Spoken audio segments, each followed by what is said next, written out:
खबर आपको देंगे। तर्जुमान दफ्तर खारजा मुमताज जहरा बलोच ने भारत की जानिब से हाफिज सईद की हवालगी की खबरों की तरदीद कर दी है। तर्जुमान दफ्तर खारजा ने कहा है कि हाफिज सईद की हवालगी की खबरें कयास आराइयों पर मबनी है। मजीद जानते हैं डॉन न्यूज़ के नुमाइंदे अब्दुल्ला मोहम्मद से। अब्दुल्ला, मजीद अपडेट कीजिएगा इस हवाले से।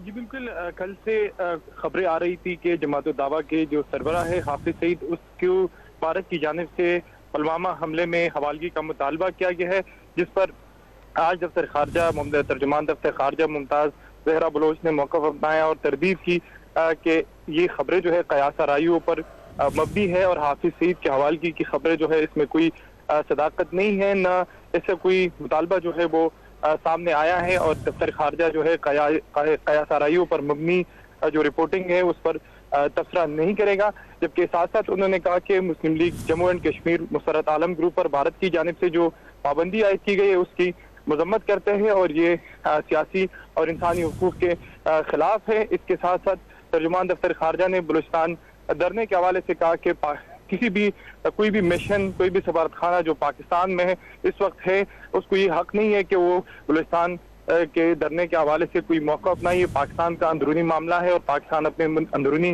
मामलात को बखूबी जो है वो हल कर सकता है। जी बहुत शुक्रिया अब्दुल्ला मोहम्मद अपडेट करने के लिए।